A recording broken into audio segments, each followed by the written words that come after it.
Swayam Prabha. Digital India. Educated India.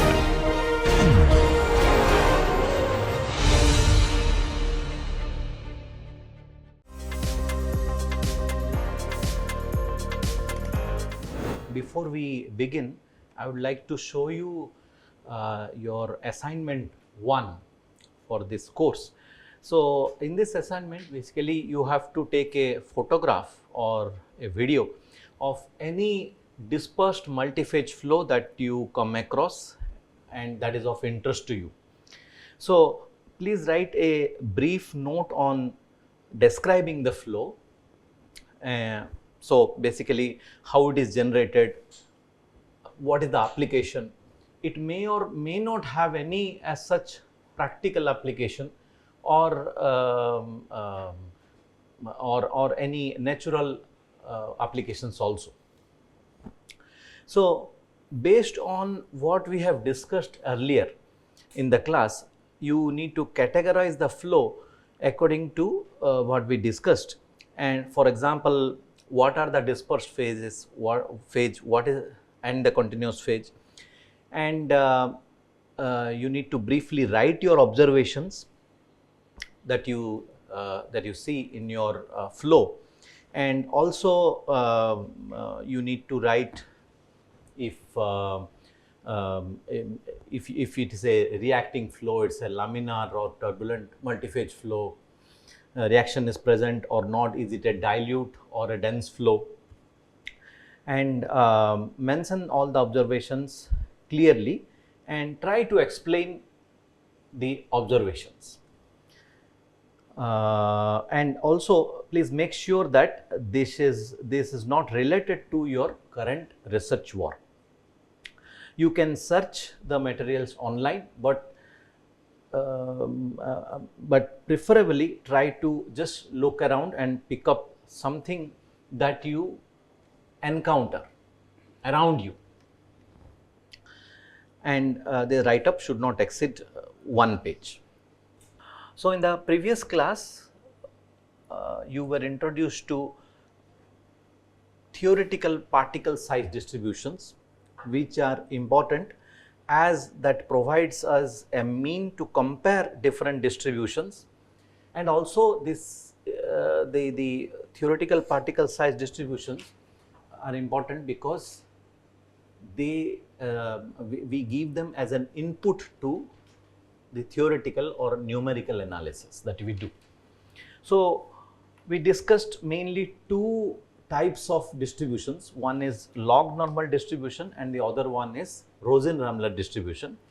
So, in both cases, basically you have 2 key parameters which describe the distribution. One is the scale parameter, or you need to provide some characteristic size, and the other one is the spread parameter, which dictates the spread of the distribution.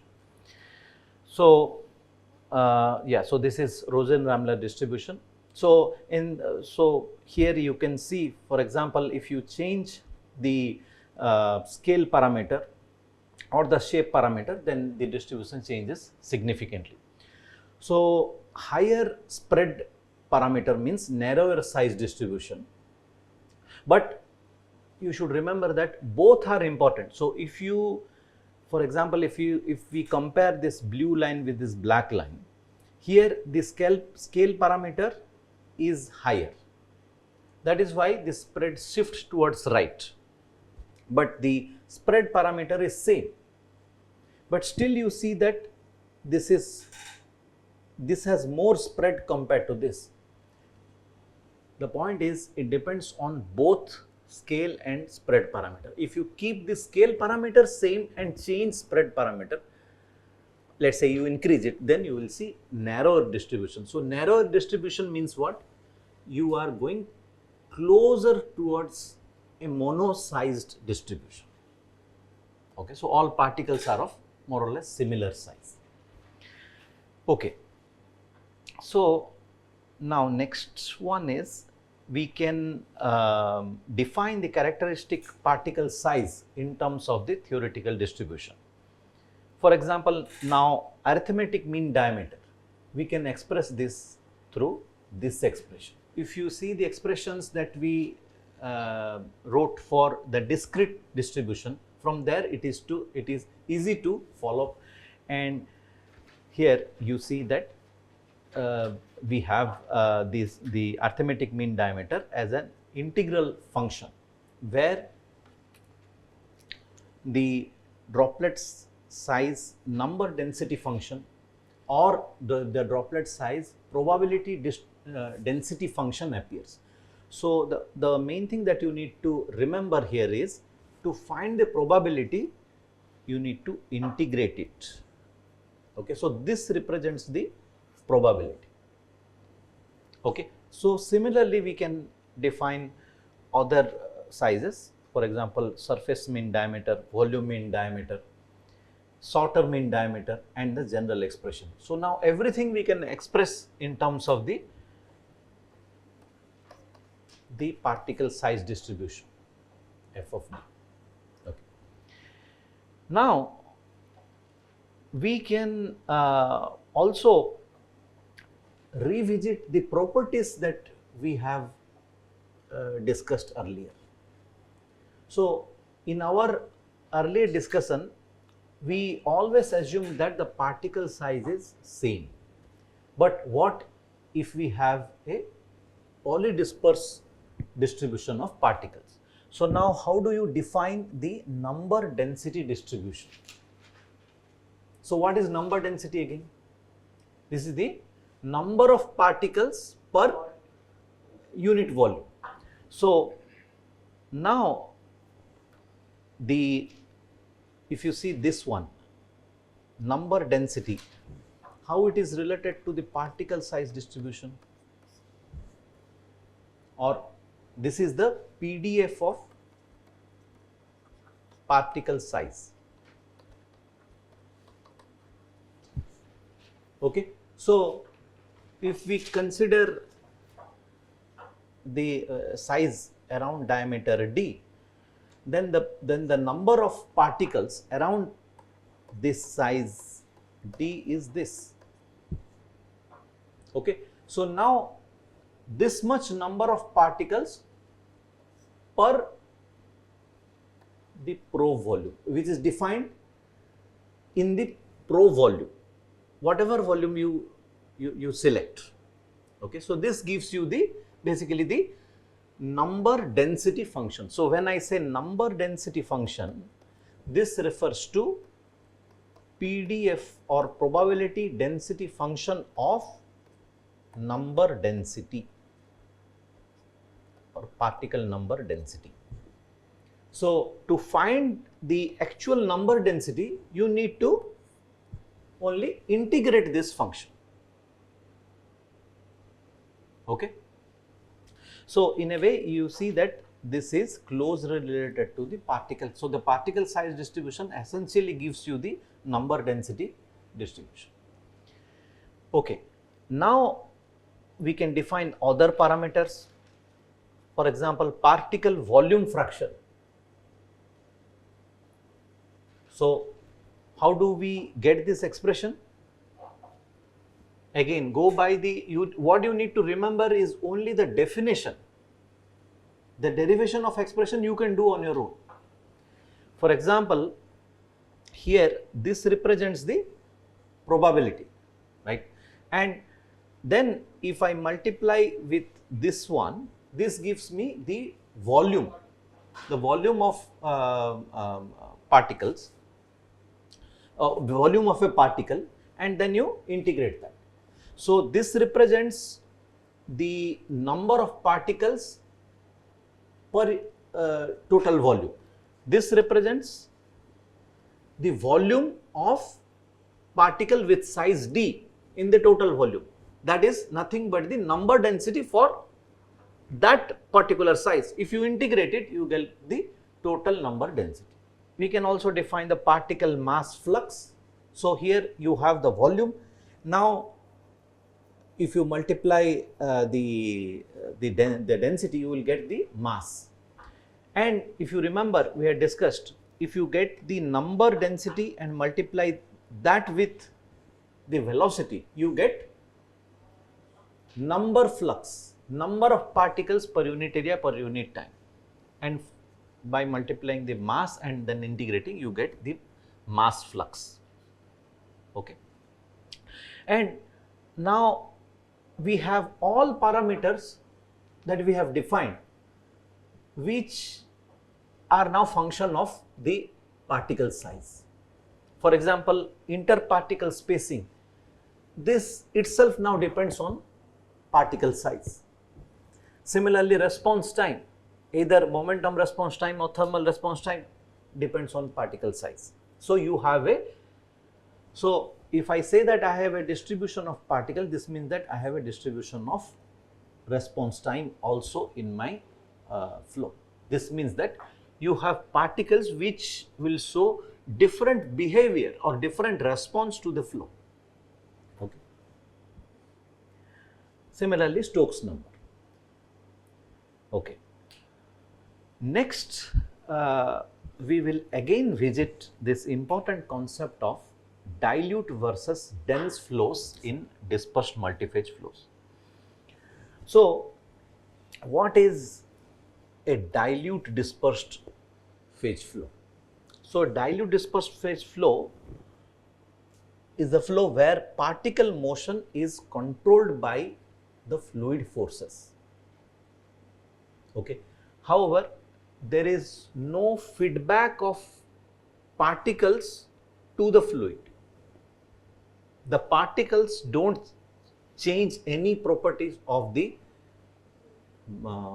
fluid, but fluid only influences the particle. So this is the case when we have dilute flows. But if we have dense flows, in this case the particle motion is basically controlled by collision or continuous contact. It is not like in this case you don't have influence of the fluid forces, you do, but usually the collision or contact dynamics influence the particle motion. So now how do we get or how is there a parameter which tells us if a flow is dilute or dense? How do we get that parameter? So for that purpose, we need to compare the momentum response time with the collision time scale.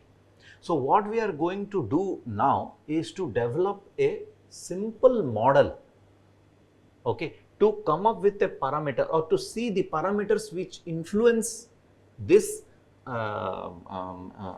this property, that is whether the flow is dilute or dispersed or dense.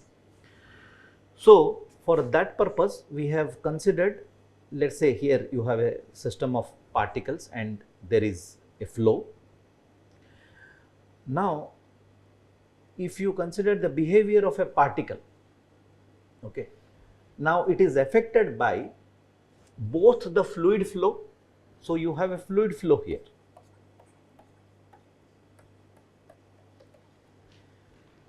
and also the particle to particle interaction, that is if this particle goes and hits this, then also its trajectory is changed.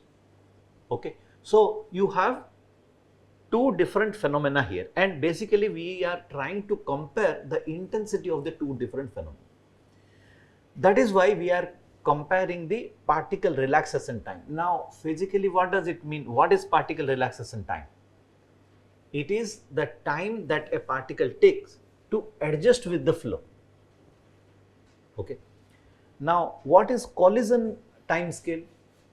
The time that a particle takes, okay, to or the time between two collisions. You can imagine like that. Okay. Now if the response time of a particle, or response to what? Response to the fluid is much smaller than the collision time scale, then we can say that it is dilute. Why? Why? Because you imagine this particle, now let's say there is some fluid velocity fluctuation. Okay. So, at any instant of time, the fluid velocity changed. Now, the question is, should the particle velocity also change? Now, let's say yes. Okay. But within that time, the particle has not interacted with any other particles. So, this means that it responds very well to the flow compared to other particles. So, that is why we say that this is dilute. On the other hand, if the particle, before it adjusts to the fluid velocity fluctuation, it is interacting with another particle. So, there is a collision. So, collision changes its momentum, its trajectory. So, in that case, the flow will be collision dominated, and this is the scenario when we have dense flows. I hope it is clear, that the physics part is clear. Now, the question is, how do we estimate the collision time scale, or the time between two collisions? How do we get it? So, we will follow an analysis similar to kinetic theory of gases. So, here we have a system of particles. Here what we are interested in is calculation of the collision frequency. How can we calculate the collision frequency? For that purpose, we need to know how many collisions can happen in unit time. That is what is collision frequency. So, for that purpose, you consider the volume swept by a droplet per unit time. How do we get that? How do we estimate? So, the effective area around a particle is basically defined as 2 times the particle size. So, you imagine this volume swept by the particle. So, if any other particle exists within this swept volume, they will collide. Now, how do we estimate this volume, swept volume? It is nothing but the effective area, the effective projected area, you can say, that is pi times 2d square by 4 multiplied with relative velocity of this particle with respect to other particle. Okay.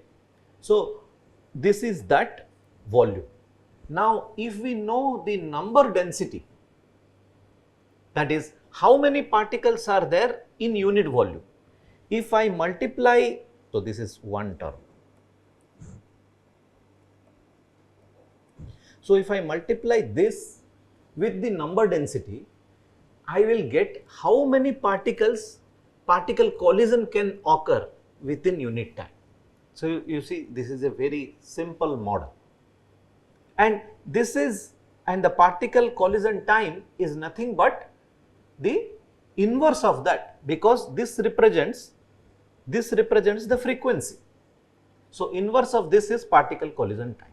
So, now I can express this ratio between particle relaxation time to particle collision time as the ratio between these two, and finally we can show that this is equal to this. Okay. So, you see that this ratio mainly for a given fluid, this depends mainly on the particle size and the volume fraction of particles. Okay. So, I leave this as a homework. Okay. So, you try to show how do we get this expression. Okay. Then, now what causes this relative velocity? So, this relative velocity is influenced by many factors, including local turbulence level, the carrier velocity change, particle wall impact. There are many factors which can influence the relative velocity between two particles. Now, if we consider a specific case here, where we have, imagine, glass particles in air, and let's say the particle velocity fluctuations are of the order of 1 meter per second. So basically this VR, you can say that this is of the order of 1 meter per second, and you know that you have glass particles in air. So all the physical properties you know. So if you put everything, you will get an expression, means from the previous expression we can get this expression where we relate the diameter of a particle to this ratio times this. So now if I, so here also if you see, this part is a constant now, okay. So here I can fix this ratio to any value. If I fix this ratio, let's say to 0.1, which means the particle relaxation time is much smaller than the collision time scale, okay. If I fix this, then I can get a relation between diameter and volume fraction, and that is what is shown here in log-log plot, okay. So now we see this kind of a regime plot, okay. So below this it is dilute, above this it is fully dense, okay. Now you see that for a given particle diameter, if you go on increasing the volume fraction, then you will move from dilute regime to dense regime, which is intuitively expected also. You have more higher particle volume fraction, so you have you move towards dense flow, okay. Now if you consider a typical size of the order of, let's say, 1 micron, that gives us the volume fraction of 10 to the power of -3. So usually the volume fraction, okay, which demarcates dilute to dense flow is usually considered as 10 to the power of -3. But remember, this is volume fraction, not mass fraction. We can categorize, as I said, the flow into dilute and dense categories. So here you see that volume fraction here is less than 10 to the power of -3. We call this as dilute flow. For example, gas particle flows in electrostatic precipitator, which are used in thermal power plants to separate the soot particles, okay, so solid particles, or cyclone separators, which we have discussed.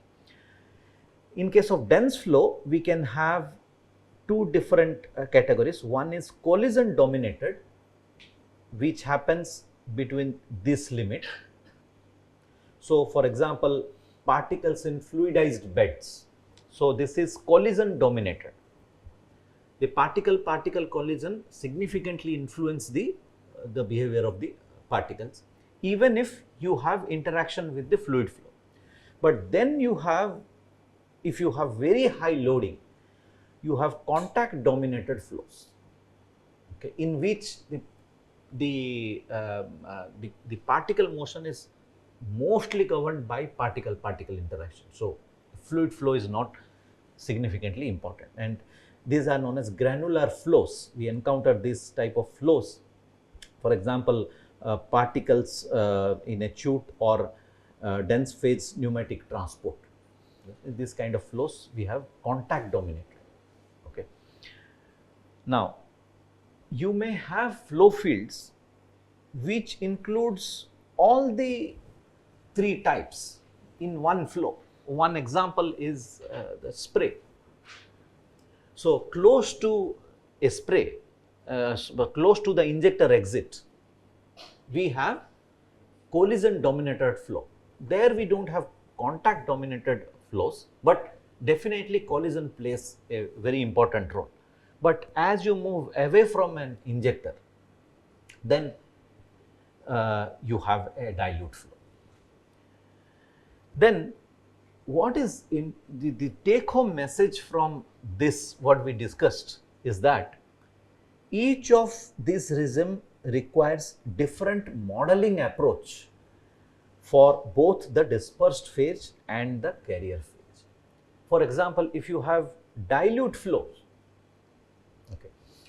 you can consider, especially if you have very dilute flow, we will see that soon. If you have very dilute flows, the governing equations for the carrier phase you need not modify. Let's say, so what are the governing equations for the carrier phase? Again, we'll see this in greater detail later. So let's say you have glass particles flowing in air in some applications, let's say. Okay. So what are the governing equations for the carrier phase? Mass continuity equation, Navier-Stokes equation, energy equation. Similarly, for the particle phase, also you have particle momentum equation, particle mass transfer equation, particle energy equation. If you have very dilute flows, okay, the governing equations for the carrier phase need not be modified. So you only consider the particle phase equations. Yes, you have to solve the equations for the carrier phase, but without considering the effect of particles. So as usual, as you solve in case of a single phase flow, okay, and once you get the flow field from the governing equations, then you can solve the particle behavior. So obviously this is much easier. But once you have moderately dilute flow, then you have to now consider the effect of particles on the carrier phase. So you cannot use, for example, the same Navier-Stokes equation. Additional terms have to be accounted, and that causes now complexity. If you have dense flows like collision dominated flows, then you have to account this effect not only for the particle motion but also for the carrier phase. Okay. So that is why the modeling approaches will be very much different. Okay, so as I said, the dilute flows again can be very dilute, where you have particle volume fraction less than 10 to the power minus 6, or moderately dilute. So this should be, or let's say -4. We will look at phase coupling. So now that we have discussed the difference between dilute and the dense flows, next thing is to see how the two phases are coupled. The first question is, why do phase coupling occur first of all? Why the two phases? When I say two phase, this is dispersed phase and the carrier phase. Okay. Why the coupling occurs? It occurs through exchange of mass, momentum and energy between the two phases. So it may happen that mass exchange itself can cause momentum exchange. How? Let's say you have droplets evaporating.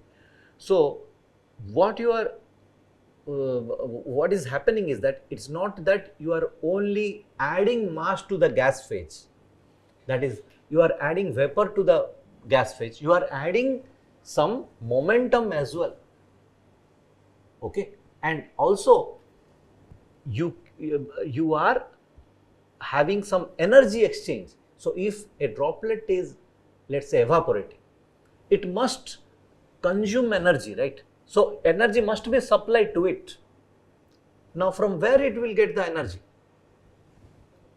From the surrounding.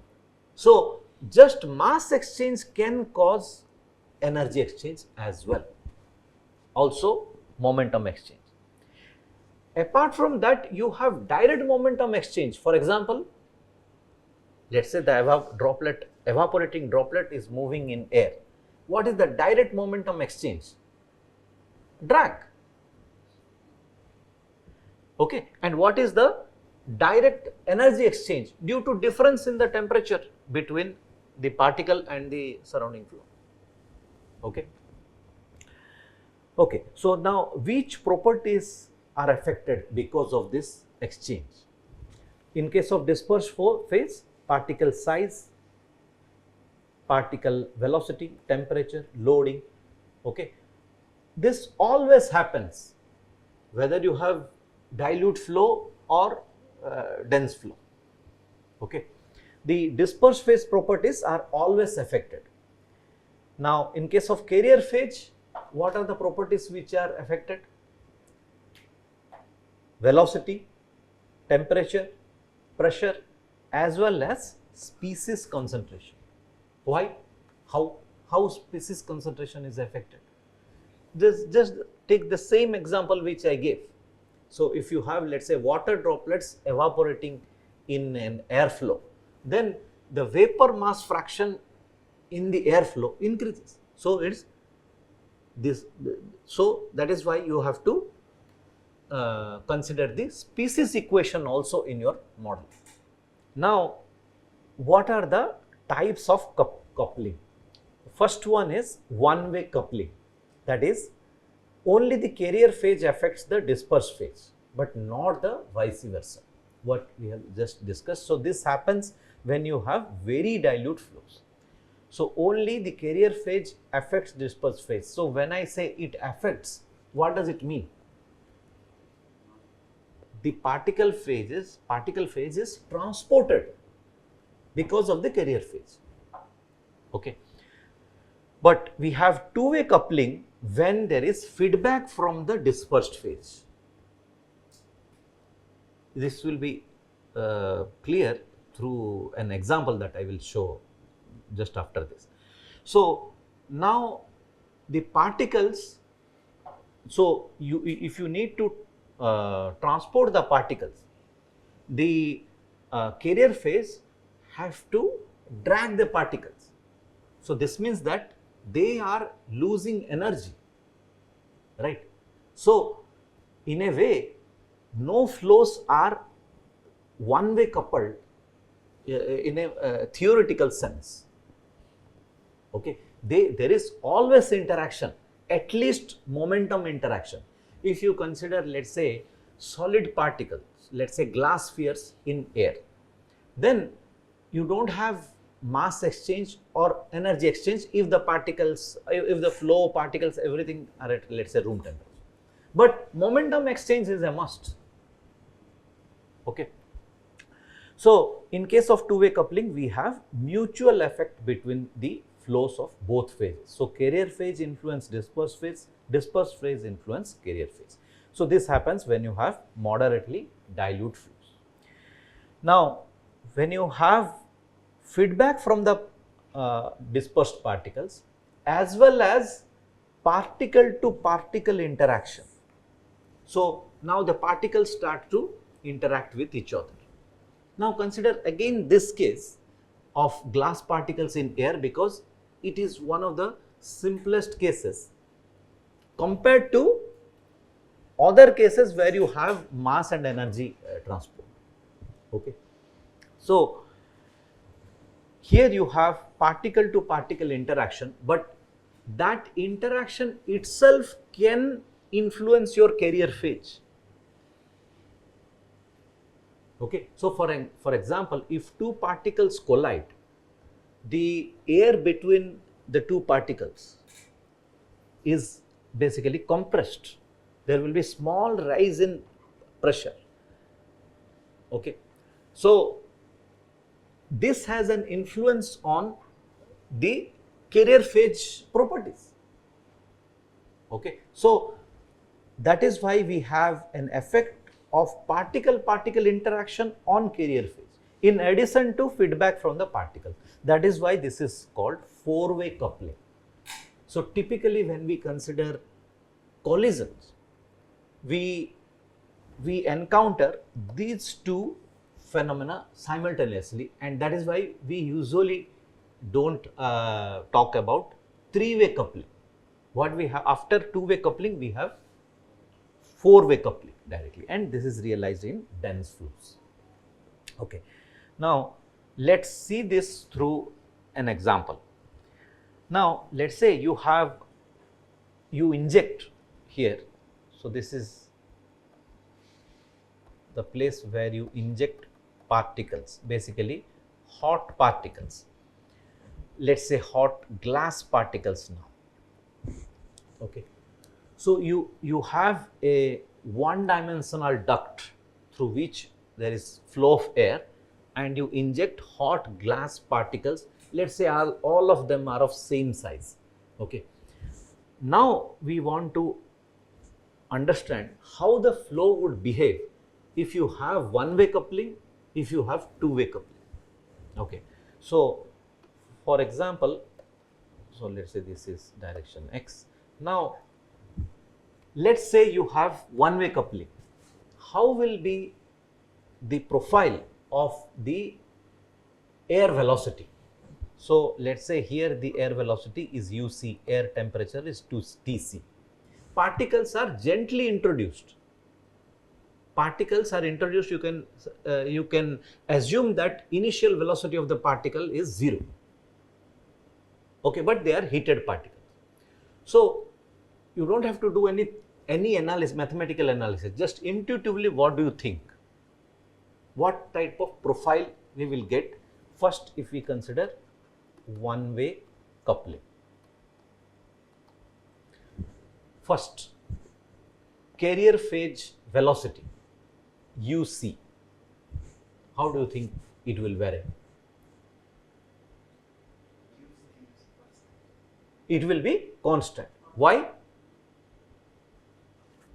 Why it is constant? So carrier phase flow rate is basically equal to rho A V. Okay. So your mass flow rate is not changing, area is same, density is not changing, so velocity won't change. How about carrier phase temperature? Carrier phase temperature. No, I have assumed one-way coupling. So this means that there is no effect of particles on the temperature. So when you can realize practically, how do you think we can get still one-way coupling? You add heated particles, but still it is one-way coupling. If I assume, under what condition I can assume that? If I add very few particles and if the temperature difference is not significant, or both of this. Okay, so that is also possible. So in this case, just I am showing this to differentiate from you. So this is TC. Okay. How about particle velocity? Particle velocity. How will be the profile for particle velocity? Depends on carrier velocity. Carrier velocity is given. What you are asking is that it depends on carrier velocity. Yes, carrier velocity is given and it is not changing. Yes. So it will increase and it will approach the carrier phase velocity. Particle temperature. Particle temperature will remain same. It has to decrease. So this is UD, this is say TD. Okay. Yeah. So here we are not quantifying this. Okay. This difference may not be high. Okay. Now consider the case of two-way coupling.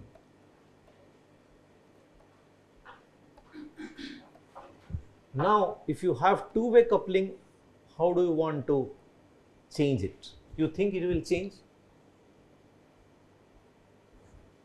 If you have two-way coupling now, you think this plot will change now?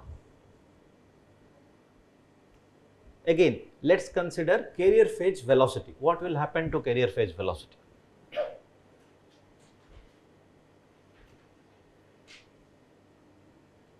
So now you have two-way coupling. This means that you send more particles. So in what type of coupling you expect first of all? Mass, momentum, energy, all three?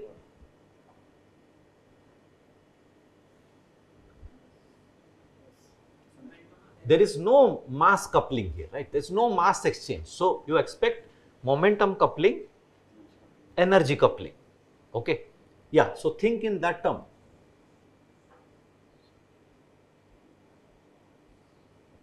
energy coupling. First you consider energy coupling because here you have heated particles. What will happen to the fluid temperature? Okay, then think, if fluid temperature increases, what happens to the velocity? You look at this.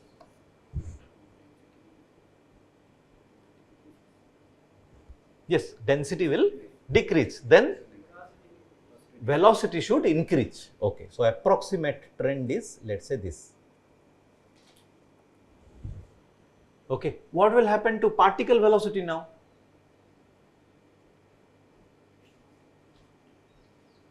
Particle velocity will also increase, and now it will try to approach this. Okay, now what will happen to carrier phase temperature? It will increase. Particle temperature, I drew it this way. Okay, it will decrease.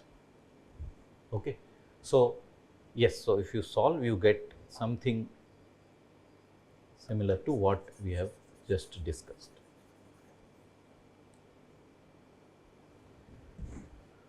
Okay, however, there is a catch here.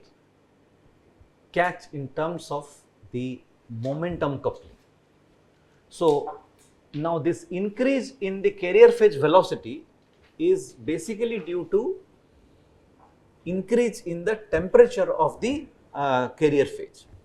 Okay, now that reduced density, so velocity is increasing. But how about the drag? So if you have enough drag, it will try to reduce the carrier phase velocity, right? So how do we get this? So this is only for demonstration purpose. Okay, so in actual case, these two factors will compete with each other. So it will be interesting to see now if we can come up with some non-dimensional numbers that tells us that, okay, if it is below certain limit, this effect will dominate, or this effect what we have shown here, this is less due to drag, more due to the energy exchange. Okay, but then the question is how to judge if two-way coupling is necessary. Okay, so how do we know in which case two-way coupling is required? Yes, one factor is the one parameter is the volume fraction. Okay, but as you have seen in the analysis, this is only an indicator. So you should not consider these limits also literally. So for example, if volume fraction is 10 to the power minus 3, we assume that we have collision taking place. Okay, but this should not be taken literally. This does not mean that if you have, let's say, alpha d which is slightly less than 0.001, let's say it is 0.0088, you cannot say no, collision won't take place. Okay, so how do we do an analysis that will tell us, okay, when the two-way coupling is necessary?